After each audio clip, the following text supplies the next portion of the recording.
بڑی سے بڑی ٹینشن ہو نا، ٹائم سب سے بہترین مرہم ہے، یہ خوب یاد رکھو۔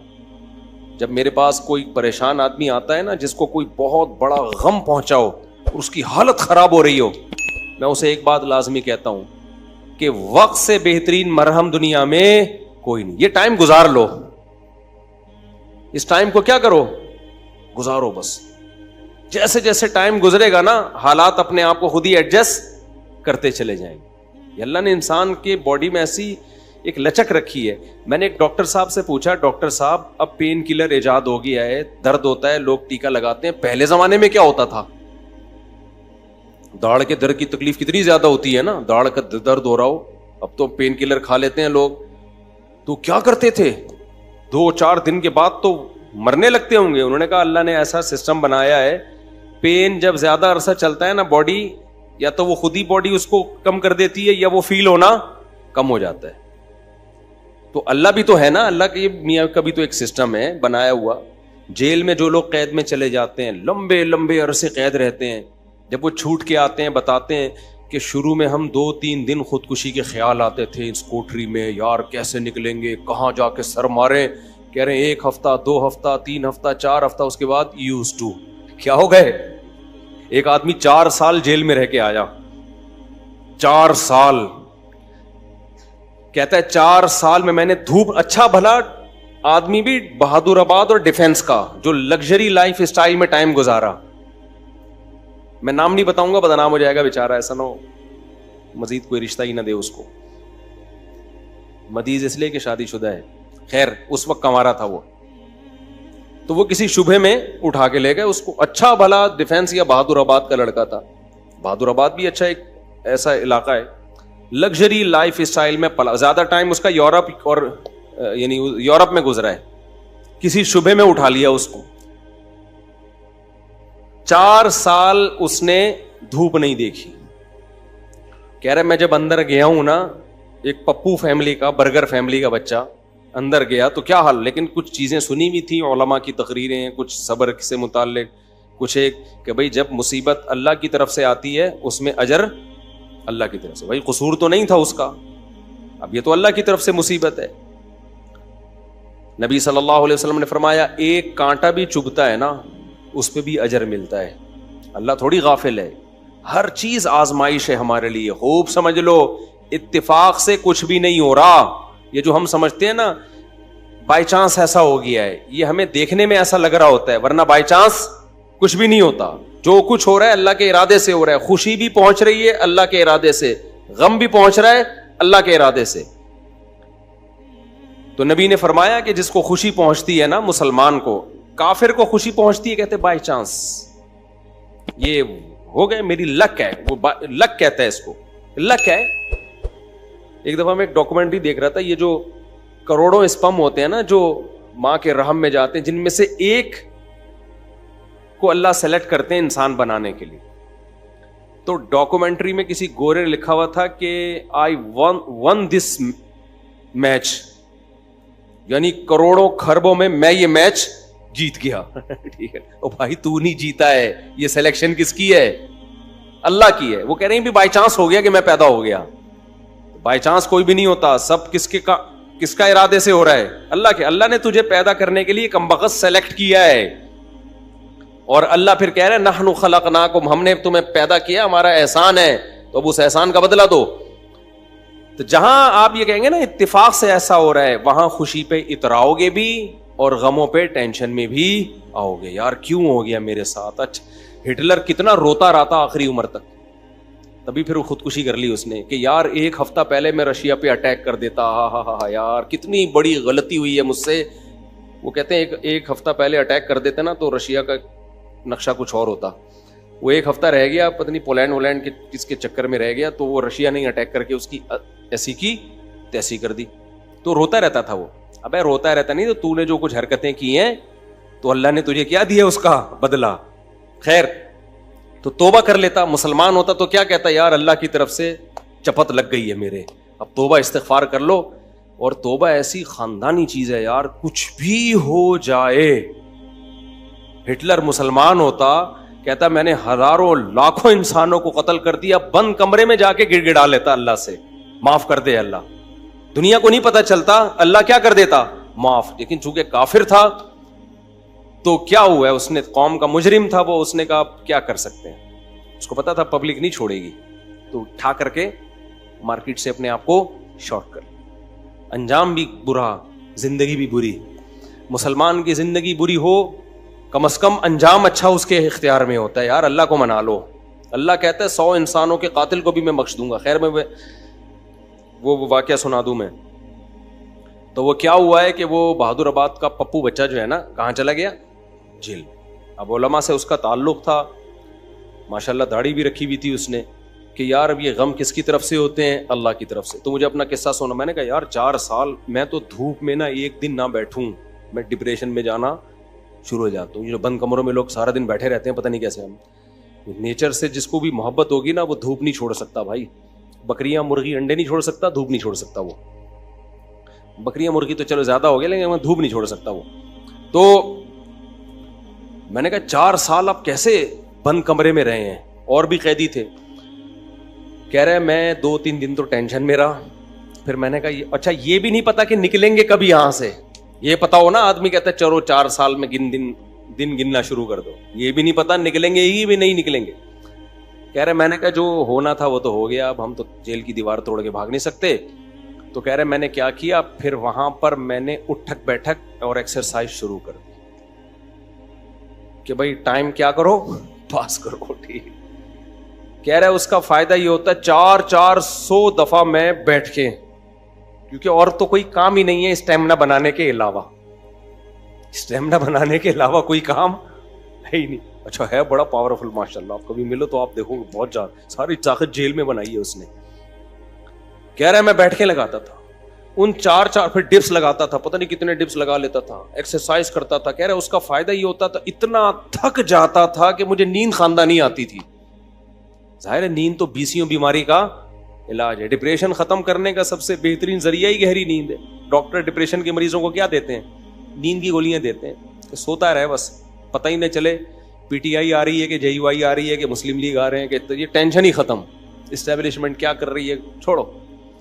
تو کہہ رہے ہیں میرے ساتھ جو قیدی تھے نا وہ بہت سے اس میں پاگل ہو گئے, کیونکہ بیٹھے رہتے تھے, سوچتے رہتے تھے ہر وقت دماغ میں نا کیا یہاں سے نکلیں کیسے. حالانکہ بہت سے جرم کر کے آئے ہوئے تھے, ٹھیک ہے, ان کا تو بنتا تھا. تو کہہ رہے 4 سال کے بعد رہائی کا فیصلہ ہوا. کہہ رہے ہم جب باہر نکلے تو پھر دنیا جنت لگی. پھر اب اس نے 4 شادی استغفر اللہ کی ہیں, تو خیر کی ہیں, واقعی 4 کی ہیں. کہہ رہے اس سے مجھے پاور کیا ملی.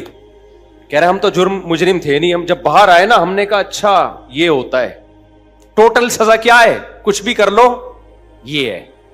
تو کہہ رہے میرے اندر اتنا اسٹیمنا پیدا ہو گیا دنیا میں کچھ کر گزرنے کا. آپ کو پتا ہے جیل ہمارے مجرم بناتے ہیں, جیل میں جا کے نا اسٹیمنا بڑھ جاتا ہے مجرم کا, سمجھ رہے ہو. ایک تو اس کو یہ پتا ہوتا ہے آئندہ اس طرح سے کام کرو گے تو پکڑے نہیں جاؤ گے, اس طرح سے کیا تھا تو پکڑا گیا تھا نا, اب یہ والی غلطی نہیں کرنی. تو اس لیے شریعت میں جیل کی سزا نہیں ہے, شریعت میں ہے کہ اسی وقت نمٹا دو. چوری کی ہاتھ کاٹو, چلو بھائی نکل پتلی گلی سے, شاباش. ہم کیا کرتے ہیں چوری کی جیل, تو کہتا ہے یار اس دن وہ CCTV کیمرہ دیکھنا بھول گیا تھا, میں آئندہ تھوڑا خیال کروں گا. پھر وہاں سارے چور ہی بیٹھے ہوتے ہیں, کوئی نیک آدمی تو آیا نہیں ہوتا جیل میں. تو چور آپس میں ان کی کیا ڈسکشن ہوگی, وہ تہجد کی باتیں تھوڑی کریں گے. وہ بھائی تو نے کیا کرتا ہے, وہ میں نے اتنے بندے مار دیے, آپس میں ان کا گینگ بنتا ہے. پھر آپس میں نمبر ایک دوسرے کے ساتھ وہ شیئر کرتے ہیں کہ جب باہر نکلیں گے تو پھر دیکھتے ہیں ہم. اور 4 سال میں 10 سال میں کیا کچھ ہوتا ہی نہیں ہے, تو کچھ کرنے کی صلاحیت ان میں ویسے ہی ختم. وہاں جا کے کوئی یہ تھوڑی کہ وہ ماسٹرز کر رہے تھے یا PhD کے اسکالر بن کے باہر آئے, یا کوئی انجینئرنگ مکمل کر لی اب باہر جاب ملے گی. 4 سال 8 سال زندگی بہترین ان کے ویسے ہی برباد ہو گئے. اب ان کے پاس کمانے کے لیے چپل چوری کے علاوہ اور کوئی راستہ ہوتا نہیں ہے, یا باقی چوریاں ڈکیتیوں کے علاوہ کوئی راستہ ہی نہیں ہوتا ان کے پاس. تو نظام اتنا گندا ہے, اس لیے اسلام نے سزا رکھی ہے, اس میں ادھار نہیں رکھا. قصاص ہے, ثابت ہو گیا کہ بھائی اس نے بندہ مارا ہے, فوراً پکڑ کے وارثوں کے حوالے کیا جائے گا, بھائی تمہارا باپ مارا ہے, تم بتاؤ کیا کرنا ہے. اب وہ فیصلے میں دیر کر رہے ہیں تو اس دوران جیل میں بند کیا جائے, بھاگ نہ جائے. جیل میں اس کو تمام سہولتیں دی جائیں گی, بھائی یہ بندہ ہے بھاگے گا نہیں, جلدی 1 ہفتہ ہے آپ کے پاس, فیصلہ کرو گردن اڑانی ہے یا اس سے بارگیننگ کرنی ہے. تو بارگیننگ میں جو ٹائم لگ رہا ہے اس دوران جیل میں رہے ایک الگ بات ہے. ایک آدھ ہفتہ سعودی عرب میں ایسا ہی ہوتا تھا, آپ کا پتہ نہیں کیا ہو رہا ہے, قصاص. اب 1 ہفتہ اس کے بعد سر قلم کرنا ہے, چلو بھائی اڑا دو سر اس کا. سر نہیں قلم کرنا, پیسے لے کے چھوڑنا ہے, پیسے لے بھائی, اور جو بھی رہن کے طور پر اس کی پراپرٹی رکھوائی, چل بھائی نکل, ختم. ہماری عدالتوں پہ بوجھ کتنا ہے دیکھو, 20 سال پرانی فائلیں جج کے پاس پڑی ہوئی ہوتی ہیں. اسلام میں قصاص ہے. دانت توڑ دیے, ٹائم نہیں ہے بھائی, کون سا والا دانت توڑا, یہ والا, اب بتا دانت توڑنا ہے اس کا. دیکھو نبی صلی اللہ علیہ وسلم کی خدمت میں کتنا زبردست واقعہ ہے. حدیث میں آتا ہے حضرت انس رضی اللہ تعالی عنہ کی جو پھپھی تھی نا, کس کی؟ حضرت انس ابن مالک کی پھپھی. حضرت انس نبی کے خادم تھے. ان پھپھی نے اپنی باندی کو مکہ مارا یا تھپڑ مارا تو وہ باندی کا دانت ٹوٹ گیا. جو لونڈی تھی نا باندی, اس کا دانت ٹوٹ گیا. صحیح ہے نا. تو نبی کے پاس کیس آیا تو آپ نے فرمایا اللہ کی کتاب کے مطابق فیصلہ کروں گا. تو کتاب اللہ تو یہی کہتی ہے دانت کے بدلے دانت. تو اب بڑے مسئلہ ہو گیا کہ بھائی یہ تو اتنے خاندانی لوگ ہیں اور باندی یہ تو لونڈی ہے, لونڈی کا دانت ٹوٹ گیا, ملازم کو تھپڑ مارا دانت ٹوٹ گیا, تو اب سیٹھ صاحب کا بھی دانت توڑا جائے کیا؟ گوروں کے ایسا کوئی قانون نہیں ہے. اسلام میں کہ بھائی دونوں انسان ہیں تو دونوں کے دانت کی سیم ویلیو ہے.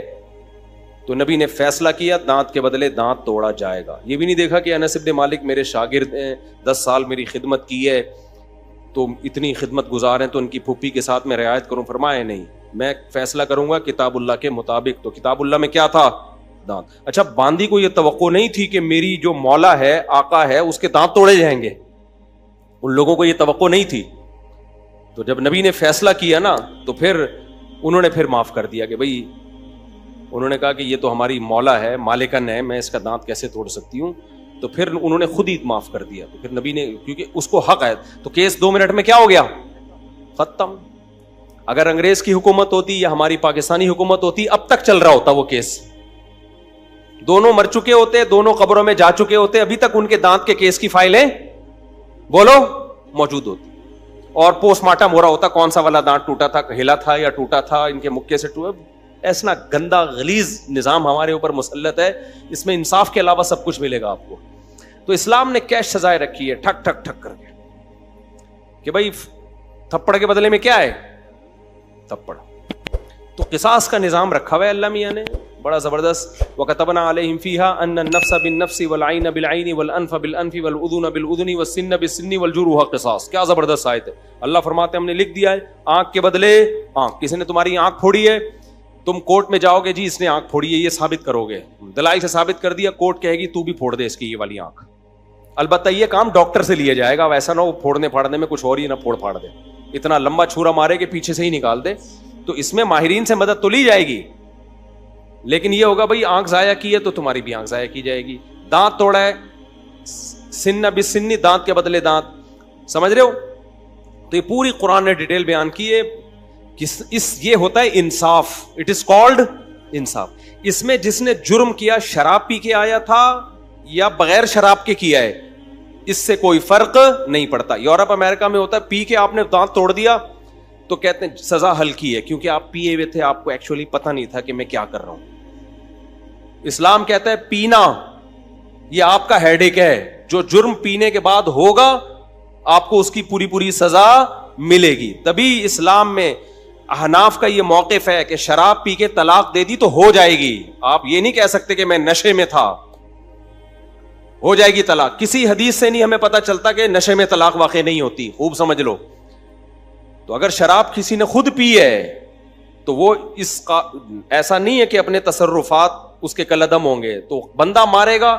شراب پی کے بندہ قتل کر دیا نا تو شرابی سے قصاص لیا جائے گا. حالانکہ قصاص تو ایسی چیز ہے جو شبہے سے بھی ساقط ہو جاتی ہے. سمجھ رہے ہو؟ دیکھو ایک مثال دیتا ہوں. آپ نے ڈنڈا گھمایا, کسی کے سر پھوڑ دیا, وہ مر گیا, تو قصاص نہیں ہے, آپ کو قتل نہیں کیا جائے گا, دیت دی جائے گی. وجہ اس کی ہے کہ اس میں اس بات کا امکان تھا کہ ہو سکتا ہے یہ قتل نہ کرنا چاہ رہا ہو, غلطی سے بندہ مر گیا ہو. جیسے موسیٰ علیہ السلام نے تھپڑ لگایا تھا قتل کرنے کی نیت سے تھوڑی, تو وہ بندہ ہی مر گیا. اب اس میں قصاص تھوڑی ہے بھائی, ہم نے جان کے تھوڑی مارا ہے. تو ڈنڈے میں اس بات کا امکان ہوتا ہے کہ بھائی ویسے ہی پتھر مار رہا ہو تو قتل کی ارادہ نہ ہو. آلہ جارحہ جسے کہتے ہیں نا, جو قتل ہی کے لیے بنے, بندوق ہے, چاقو ہے, اس سے کوئی مارے گا تو قصاص ہے. سمجھتے ہو کہ نہیں سمجھتے؟ ہاں, ڈنڈے سے کسی نے مارا اور دلائل سے پتا چل گیا کہ اس کی نیت ہی قتل کرنے کی تھی, وہ ایک الگ بات ہے. لیکن نارملی جو ہے نا, جب قتل کے لیے آلہ جارحہ کا ہونا ضروری ہے. اب مسئلہ یہ ہے, میں بات ہی پتہ نہیں بھول گیا جو بتانا چاہ رہا تھا. یہ میں نے ڈنڈے والی مثال کیوں دی ہے؟ ہاں دیکھو, میں بتانے کا مقصد یہ تھا کہ ذرا سا بھی شبہ آ جائے نا کہ پتہ نہیں اس کی نیت قتل کی تھی یا نہیں تھی, تو اس کا فائدہ کس کو ہوگا؟ قاتل کو. اس سے قصاص نہیں لیا جائے گا, کیونکہ ہو سکتا ہے یہ قتل نہ کرنا چاہ رہا ہو, غلطی سے بندہ مر گیا ہو, یہ تو سر پھوڑنا چاہ رہا ہو, خالی تھپڑ مارنا چاہ رہا ہو. لیکن شراب پی کے کسی نے بندہ مار دیا نا چاقو سے یا بندوق سے, یہاں شریعت قاتل کو فیور نہیں دیتی. حالانکہ یہ زیادہ فیور بنتا ہے, یار اس کی نیت تھوڑی تھی, تو پی کے ٹہل رہا تھا.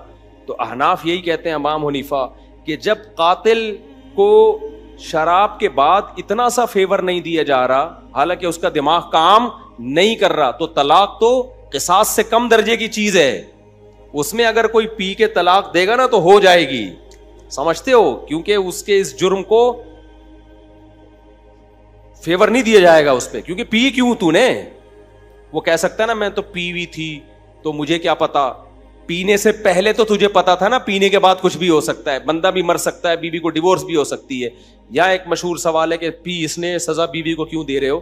تو طلاق میں شریعت نے مرد کے تصرف کا اعتبار کیا ہے, اس میں عورت کی پوزیشن کو نہیں دیکھا ہے کہ وہ مظلوم تھی یا ظالم تھی. مرد کی, کیونکہ طلاق کہتے ہیں مرد کی ملکیت سے چیز کا نکلنا, اس میں شریعت نے یہ سمجھا ہے نقصان مرد کا زیادہ ہو رہا ہے. سمجھتے ہو کہ نہیں سمجھتے ہو؟ تو اب یہاں پر بھی یہی ہے کہ اگر کوئی بلا وجہ بیوی کو طلاق دے دے تو بھی تو عورت کا کیا قصور ہے, لیکن پھر بھی ہو جائے گی. تو ہم کہتے ہیں شراب پی کے دے رہا ہے تو بطریقے اولا ہوگی. تو آج کل بہت زیادہ ہو رہا ہے, اور پھر لوگ فتوے دائیں بائیں سے لے آتے ہیں کہ جی وہ فلاں نے, سعودیہ کے مفتی نے فتویٰ دیا ہے طلاق نہیں ہوئی چونکہ پی وی تھی, فلاں نے فتویٰ دیا. آج کیا ہوا ہے, ایک آدمی نے کھڑے کھڑے بیوی کو 6 طلاقیں دی ہیں, سب نے یہاں کے مدارس نے فتویٰ دیا, طلاقیں ہو گئی ہیں. سعودیہ کے کسی مفتی سے لائیو ویڈیو کال پہ بات کی, اس مفتی نے بولا کہ میں کسی فقہ شقہ کو نہیں مانتا, کوئی طلاق نہیں ہے. تو میں نے کہا یہی اس کے جاہل ہونے کی دلیل ہے کہ 1400 سال سے جو اسلامی قانون مرتب ہوا ہوا آ رہا ہے, اس جاہل آدمی کو وہ پتہ نہیں ہے, اور یہ اٹھ کے آیا ہے اسلام سکھانے کے لیے. تو یہ جو کہتے ہیں نا فقہ شقہ نہیں مانتا, اس کا مطلب ہوتا ہے سارے گھاس کھا رہے تھے, ہم اکیلے آئے ہیں دنیا میں جو اب قرآن و سنت کو ہم نے سمجھا ہے. خیر, تو کہاں سے کہاں بات چلی گئی, بہت اسپیڈ مار رہا ہوں آج میں. ہاں, بہادر آباد سے پھر وہ جیل سے نکلے. ہاں, تو یہ میں عرض کر رہا تھا کہ اسلام کا نظام کتنا بہتر ہے یار. زنا کیا ہے 100 کوڑے مارو, چھوڑ دو بس اس کو, پھر ملامت نہ کرو اس کو. شادی شدہ نے زنا کیا, رجم کرو, قصہ ختم, چلو بھائی. کمارے نے زنا کیا, 100 کوڑے دونوں کو چترال لگاؤ اور چھوڑ دو ان کو. کسی نے زنا کی غلط تہمت لگا دی, 80 کوڑے لگاؤ, چھوڑ دو, چل بھائی. کیس نہیں ہے لمبے لمبے, سمجھتے ہو گے نہیں سمجھتے ہو؟ تو لمبے لمبے کیس نہیں ہیں. تو ہمارے یہاں تو بہت ہی گندا نظام چل رہا ہے یار, اللہ بچا کے رکھیے, جیلوں سے اللہ بچائے. جیلوں میں خارش کی بیماریاں لگتی ہیں, پتہ ہے آپ, ایک دوسرے کی پھوڑے پھنسیاں ٹرانسفر ہو رہے ہوتے ہیں. گندگی کا ایک نظام ہے, بہت ہی گندا نظام ہے جیلوں کا. تو وہ صاحب جیل میں 4 سال جب کاٹ کر آئے تو کہہ رہے ہیں میں اتنا کانفیڈنس پیدا ہو گیا. لیکن چونکہ بندہ 2 نمبر نہیں تھا, جب 2 نمبر نہیں تھا تو برائیوں کی طرف نہیں گیا, اچھائیوں میں کانفیڈنس پیدا ہو گیا. تو اچھائی آپ کو پتا ہے, جس نے میرے بیان سنے ہو, ایک اچھائی تو اس کو پتہ ہی ہوتی ہے کہ شادیاں میں نے 4 کرنی ہے. تو کہہ رہا ہے میں جیل سے باہر نکلا نا, بیانات میرے سنے میں تھے, کہتا ہے میں نے سوچا کہ اب کسی کا باپ میرے کو روک کے دکھائے 4 شادیوں سے, کیونکہ اتنی ٹینشن جیل میں, کہہ رہا ہے میں نے اٹھا لی ہے کہ اب ٹینشن میرے لیے مسئلہ نہیں, کیونکہ دوسری میں آدمی ٹینشن کی وجہ سے نہیں کرتا نا, کہہ رہا ٹینشن کی ایسی کی تیسی. دیکھو اس نے صبر کیا نا, تو یہ جیل اس کے حق میں کیا ہو گیا, مفید. اگر صبر نہ کرتا, جلد بازی والا کام کرتا, جیل میں بیٹھا رہتا, یہ کیا ہو رہا ہے میرے ساتھ, میں نے تو کوئی ایسا گناہ نہیں کیا, اللہ کو میں ہی ملا تھا, کبھی حکومت کو گالیاں دیتا, کبھی پولیس کو گالیاں دیتا, کبھی فوج کو گالیاں دیتا, کبھی عمران خان کو, کبھی مسلم لیگ کو, کبھی کس کو. ان پہ کچھ بھی اثر جو بھی نہیں رینگتی ان کے اوپر. کیا خیال ہے؟ ان پہ جو بھی نہیں رینگتی, کسی پہ کچھ بھی نہیں ہونا تھا. اور اللہ کو بھی ایسے لوگ اعتراض کرنا شروع کر دیتے ہیں. اس نے یہ بولا بھائی میرے بس میں جو ہے میں وہ کروں گا, جو میرے بس میں نہیں ہے وہ میں نہیں کر سکتا. آج ایک بندہ آیا نا, بہت بیچارہ پریشان تھا, اللہ اس کی پریشانی دور کرے. گھر میں بیوی کا جھگڑا چل رہا تھا, بیوی چلی گئی, فلانا ہو گیا, ڈمکانا ہو گیا, بہت مسائل. میں نے اس کو ایک اصولی بات کی, میں نے کہا جو تمہارے بس میں ہے وہ چھوڑو نہیں, جو تمہارے اختیار میں نہیں ہے اس کی فکر چھوڑ دو. کہہ رہے میں نے ابا کو ہر طرح سے منا لیا, ابا ٹھیک ہی نہیں ہو رہے. تو میں نے کہا ٹھیک کرنے کی فکر چھوڑ دو. کیا خیال ہے بھائی؟ ابا کو راضی کرنے کی فکر کر رہا ہوں, ابا مجھ سے راضی نہیں ہو رہے. میں نے کہا اپنا ایٹیٹیوڈ ابا کے ساتھ ٹھیک کر لو, توبہ معافی مانگ لو ابا سے, سوری کر لو اگر کوئی غلطی ہوئی ہے, اور ابا کو کے ساتھ معاملہ ٹھیک کر لو. دیکھ لو یہ کس چیز سے خوش ہوتے ہیں, وہ کام. کہہ رہے یہ بھی کر کے دیکھ لیا پھر بھی خوش نہیں ہو رہے. میں نے کہا پھر ٹینشن لینے کا نہیں ہے, اس سے زیادہ کیا مکلف نہیں ہے بھائی. جو کر سکتے ہو وہ کرو, جو نہیں کر سکتے اس کی ٹینشن مت لو. یہ کیسز بہت آتے ہیں میرے پاس کہ بیوی بھاگ گئی, حقوق بھی بندہ ادا کر رہا ہے, پھر بھی کوئی آشنا مل گیا اس کو, چلی گئی, نہیں آ رہی, بچوں سے نہیں ملنے دے رہی. تو میں ان سے کہتا ہوں بھائی اگر آپ کے حقوق نہیں ادا کر رہے تھے تو بیوی سے معافی مانگو, جا کے سالوں سے معافی مانگو, ان کو بولو بھائی میں حقوق ادا کروں گا, ہر طرح سے ان کو آپ قائل کرو. اور اگر آپ کی غلطی نہیں ہے, بیوی کی غلطی ہے, تو دو ہی ہے, یا تو پیار سے یا بدماشی سے, کوئی تیسرا راستہ ہے؟ میں نے کہا پیار کا طریقہ یہ, جاؤ محبت سے سمجھاؤ, اگرچہ آپ کی غلطی نہیں ہے اس کی غلطی ہے, پھر بھی بعض دفعہ انسان جھک جاتا ہے کہ چلو یار گھر بسانے کے لیے کمپرومائز کرو. تو پھر جب وہ کہتے ہیں نا میں نے ہر طرح سے 1 سال ہو گیا محبت سے سمجھا کے دیکھ لیا, پھر میں کہتا ہوں اب ایک راستہ ہے بدماشی کا. کون سا راستہ ہے؟ بدماشی. تو جاؤ بدماشی کر سکتے ہو, بیوی اٹھا کے لے آؤ, سمجھ رہے ہو, جاؤ سسرال پہ بولو ایسی کی تیسی نکالو میری بیوی ہے. کہہ رہے یہ نہیں کر سکتا. میں نے کہا پھر چھوڑ دو, لعنت بھیجو گے. بدماشی کے لیے پاور بھی تو ہونا, ایسا نہ ہو بدماشی کے لیے گئے اور 4 سالے لمبے لمبے نکل کے آئے, انہوں نے تمہارے ہاتھ پاؤں توڑ کے شاپر میں ڈال کے بھیج دی کہ جا گھٹنا جڑوا جا کے اب تو اپنا. تو میں نے کہا بدماشی کی طاقت ہے. اچھا مجھے آواز سے بھی پتا چل جاتا ہے کہ اس میں بدماشی کی طاقت ہے یا نہیں ہے. بندہ بات کر رہا ہوتا ہے نا, مجھے اندازہ ہو جاتا ہے کہ اس آواز بھی بدماشوں والی ہونی چاہیے. ایسا نہ ہو کہ آپ چیخے تو کھانسی آ گئی آپ کو, سسرال جا کے چیخ رہا ہے نکال, پھر کھانس رہا ہے, اس سے پھر وہ فائدہ نہیں ہوتا اور ہو جاتے ہیں. اور پھر جب بدماشی کی ہے نا اس پہ قائم رہو, پھر یہ نہیں ہوتا. میں نے ایک ہمارے پٹھان دوست کا واقعہ سنایا تھا نا, بلا وجہ اس کی بیوی کو ان کی اماں ساس گھر میں بٹھا لیتی تھی. پرانا واقعہ, ہمارے پٹھان بھی ہیں ماشاءاللہ لمبے تڑنگے بہت. بلا وجہ میرے پاس بھی کیس آتا. ایک دن وہ گئے جا کے گھر میں گھسے, بولا ساس سے بولا دے میری بیوی کو, کیوں آگے بیٹھی ہوئی ہے یہاں پہ, حقوق ادا کر رہے تھے وہ. ایسے ہی جا کے بدماشی کی ہے نا, وہ بےچارے کانپنے لگے. انہوں نے بولا لے جا بھائی یہاں ایسا نہ ہو کوئی بندہ نہ کچھ مر جائے یہاں پہ. حالانکہ اس نے کوئی قتل کی دھمکی نہیں دی. تو لے آئے, ماشاءاللہ 4-5 سال ہو گئے, ہنسی خوشی زندگی گزر رہی ہے.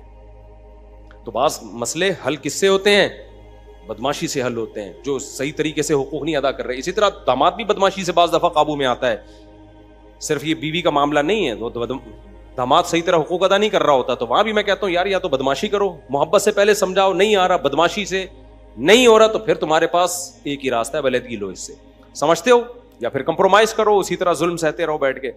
تو مشہور ہے کہ گھی اگر سیدھی انگلی سے نہ نکلے تو کیسے نکالنا پڑتا ہے؟ ٹیڑھی انگلی سے نکالنا پڑتا ہے, سمجھتے ہو. تو اس کے بڑے بین الاقوامی سطح پہ بھی یہی اصول ہے, ٹھیک ہے نا. بین الاقوامی ملکوں کی جنگوں میں بھی یہی اصول ہے کہ ہر جگہ محبت نہیں چلتی ہے, ہر جگہ آپ میں اگر طاقت ہے تو پھر آپ کو بدماشی دکھانی پڑتی ہے. تو وہاں بھی میں لوگوں سے یہ کہتا ہوں بھائی گھریلو جھگڑا چل رہا ہے, جو آپ کے اختیار میں ہے وہ کرو, جب نہیں ہو پا رہا نا اس کا مطلب آپ معاملہ آپ کے اختیار سے باہر ہے. پھر یہ مت دیکھو کون صحیح ہے کون غلط ہے, اس بحث میں پڑھنے کا فائدہ کیا ہے. لوگ آ کے مجھے کہہ رہے تھے میری بیوی غلط ہے غلط ہے. میں کہتا ہوں یار غلط ہے صحیح ہے تو کر کیا سکتا ہے, کر کیا سکتا ہے تو. اب اس بحث میں پڑھنے کا فائدہ کیا کہ غلط ہے یا صحیح ہے, جب آپ کچھ کر نہیں سکتے تو لعنت بھیجو, دفع کرو یار, مٹی پاؤ. پھر کیا کرو, میں نے کہا ایک اور شادی کرو بس. کہنے کوئی رشتہ نہیں دے گا, میں نے کہا تلاش کرتے رہو, کیونکہ رشتہ تلاش کرنا آپ کے اختیار میں ہے. کسی کو قائل کر کے اس سے زبردستی چھین لینا آپ کے اختیار میں نہیں ہے. تو بس گزارا چلاؤ ایسے ہی, اس وقت تک کمارے چھڑے چھاٹ رہو. کہہ رہے گناہ کا خطرہ ہے, میں نے کہا بچو گناہ سے, روزے رکھو جو اسلام نے بتایا. کہہ رہے اللہ نہ کرے پھر بھی ہو جائے تو توبہ استغفار کرو. ہونے کے بعد اب اس کو ریورس تو نہیں کیا جا سکتا نا. گناہ ہونے سے پہلے کے اصول یہ کہ بچو, ہونے کے بعد اب ریورس نہیں ہو سکتا. یہ ہمارے اختیار میں نہیں ہے کہ ہم کہیں کہ اب ماضی میں جو ہو چکا اس کو, ماضی کو اللہ کو کہیں. یہ تو جہنم میں جب جہنمی جائے گا نا, اللہ سے یہی کہے گا دوبارہ بھیج دے, ریورس کر دے سارا عمل. بہت انسان کا بچہ بن کے زندگی گزاروں گا. اللہ کیا کہتے ہیں, پاسٹ کبھی ریورس نہیں ہوتا, ماضی کبھی تبدیل نہیں ہوتا. تو جو گناہ ہو گیا وہ ہو گیا, اب اس پہ کہ دوبارہ جا کے بچوں میں نہیں ہو سکتا. اب آپ کے اختیار میں یہی ہے کہ اللہ کو توبہ کر کے گڑ گڑا کے منانے کی کوشش کرو. زندگی کا اصول کھوپڑی شریف میں آ رہا ہے کہ نہیں آ رہا؟ جو اپنے اختیار میں, مولانا شرف علی تھانوی رحمۃ اللہ علیہ بات بہت زیادہ تاکید سے کہتے تھے, جو چیز آپ کے اختیار میں ہے اسے چھوڑو نہیں, اور جس چیز کے آپ کا اس پر اختیار نہیں ہے اس کے پیچھے مت پڑو. اب رو رہے ہوتے ہیں اپنی بیوی کی خاطر, بڑے اچھے لوگ ہوتے ہیں جو رو رہے ہوتے ہیں, کو یاد آ رہی ہے. میں کہتا ہوں بھائی دیکھو, آپ کو اس سے محبت ہے, اس کو نہیں ہے, تو کیا کرو گے؟ نہیں, یا تو بدماشی یا محبت, دونوں ہی نہیں ہے. تو رونے کا حل ہے میرے پاس. کہتے میرا دل جل رہا ہے, رونے کا حل ہے. رونے کا حل یہ ہے کہ اس کو یاد کرنا چھوڑ دو, کہیں اور شادی کر کے دل ادھر لگاؤ. آہستہ آہستہ یہ دل کیا ہو جائے گا, یوں سمجھو مر گئی. مرنے کے بعد بھی تسلی آ جاتی ہے نا کچھ وقت کے بعد. یہ قبر میں جا کے لیٹ جاتا ہے آدمی, مٹی ڈال کے آتے ہیں, بھول بھلیا ہو جاتا ہے کچھ وقت, بڑے سے بڑی محبت ختم ہو جاتی ہے. تو یہ بھی کہ ختم ہو جائے گی, لیکن کمبخت علاج کرنا چاہتے ہی نہیں ہے نا. بار بار اس کو معشوقہ کو یاد کر کے یار کر کے ٹینشن لے گا, تو یہ ٹینشن تیری بنائی بھی ٹینشن ہے. تو اس کا نام لینا چھوڑ دو, نمبر بلاک کر دو, تذکرہ چھوڑ دو, اس گلی میں جانا چھوڑ دو جہاں سے سیٹنگ شروع ہوئی تھی. ساری یادیں چھوڑ دو اور اپنے آپ کو بزی کر لو کہیں اور. آہستہ آہستہ دماغ کیا ہو جائے گا, خالی. 1 سال لگے گا, 1.5 سال لگے گا, 2 سال لگے گا. اور اگر اس کی محبت ختم نہ بھی ہوئی نا, تو یہ جو جذبات ہیں یہ ختم ہو جائیں گے. تھوڑی سی رہ جائے گی, وہ نقصان نہیں دیتی, وہ غیر اختیاری ہے. سمجھتے ہو کہ نہیں سمجھتے ہو؟ تو بھائی زندگی گزارنے کا اصول یہ ہے کہ جو چیز اپنے اختیار میں ہے اسے چھوڑو نہیں, جو اختیار میں نہیں ہے اس کے پیچھے مت پڑو. اور یہ سوچ کے کہ غلط ہو رہا ہے, جتنا بھی ہو رہا ہے ہم اس کو ٹھیک نہیں کر سکتے. دیکھو ہر تھوڑے دنوں میں پیٹرول مہنگا ہوتا ہے کہ نہیں ہوتا؟ صحیح ہوتا ہے یہ یا غلط ہوتا ہے؟ کس قدر غلط ہوا ہے نا. اب میں ٹینشن لوں یار اتنے کی گاڑی نہیں ہے, جتنے قسطیں نہیں جا رہی گاڑی کی جتنے کا ڈیزل جا رہا ہے, تو کیا میرے اس ٹینشن سے فائدہ ہوگا؟ بار بار بیٹھا ہوں میں یہ ہر وقت یہی تذکرے لے کے, ڈیزل مہنگا ہو گیا, پیٹرول مہنگا ہو گیا, ڈیزل مہنگا ہو گیا, پیٹرول مہنگا ہو گیا, ٹماٹر مہنگا ہو گیا, خربوزہ مہنگا ہو گیا, تربوز مہنگا ہو گیا, یہ مہنگا ہو گیا. اس سے خدا کی قسم گورنمنٹ پر, ہماری ڈھیٹ قسم کی گورنمنٹ پر تو سوال ہی پیدا نہیں ہوتا کوئی اثر پڑ. یہاں کراچی میں اتنا قتل ہو رہا ہے انسانوں کا, اس سے جب حکومت پہ فرق نہیں پڑ رہا تو ٹماٹر مہنگے ہونے سے کیا فرق پڑے گا؟ آئے دن لاشیں پڑی ہوئی ہیں نا کراچی میں. پرسوں کسی سفید ریش, چند دن پہلے سفید ریش بزرگ کو ڈاکوؤں نے مار دیا. وہ تو ڈاکو تو تھوڑی دیکھ رہے ہیں, جب گورنمنٹ پہ ان چیزوں کا اثر نہیں پڑ رہا تو ٹماٹر تو بات کی چیز ہے. تو اس سے کیا ہوگا, ہم سوچ کے سوائے اپنے آپ کو ٹینشن دینے کے کچھ بھی حاصل بولو نہیں ہو. دنیا میں بہت کچھ غلط ہو رہا ہے, ہم اگر اس غلط کے پیچھے ہم نے دیکھنا ہے, ہم نے اس غلط کو صحیح کرنے کے لیے کیا کر سکتے ہیں. جو کر سکتے ہیں سوٹیبل طریقہ ہو, جذباتی باتیں نہ ہو. جذباتی باتیں بہت لوگ کر رہے ہوتے ہیں, سوٹیبل جو طریقہ ہے اس کو اختیار کیا جائے, اور جو آپ کے اختیار میں نہیں ہے اس کو چھوڑ دیا, اس پہ تبصرہ بھی نہ کرو. ایک بات خصوصی طور پہ خواتین کے لیے کہوں گا میں اس زمانے کے لحاظ سے, وہ کیا بات ہے, آج کل خواتین کی کمپلینز بہت آتی ہیں کہ مردوں کے چال چلن ٹھیک نہیں ہے. مردوں کے چال چلن، بولو، شاید آپ میں سے، آپ کے تو سب کے ٹھیک ہیں لیکن اگر کسی کے نہیں ہوں گے تو اس کو احساس ہوگا نا. مردوں کے چال چلن ٹھیک، یہ خواتین میں، یہ یورپ کی بیماری تھی، انگریزوں کی، لبرل سیکولر لوگوں کی، جو اب اسلامی ملکوں میں بھی وہیں سے یہ گند امپورٹ ہوا ہے. گند وہاں تو بہت تھا تو یہ گند یہاں آ رہا ہے، اور ہمارا سیکولر لبرل طبقہ ان کے گند کو گند ماننے کے لیے تیار ہی نہیں ہے. میں نے ولاگ میں بتایا نا یورپ کی کچھ، مغربی ملکوں کی کچھ اچھی چیزیں، کچھ بری چیزیں. تو میں نے بری چیزیں بتائی نا تو نیچے لوگوں نے لکھا تھا مبالغہ آ رہی ہے، ایسا نہیں ہے، وہاں بہت سکون کی زندگی ہے. سکون کی ہے تو کتوں سے کیوں دل بہلا رہے ہو؟ تو بس کچھ لوگوں کو نا، کچھ لوگوں کے دماغ میں بیٹھ گئے ہیں، کچھ سافٹ ویئر غلط انسٹال ہو گئے ہیں.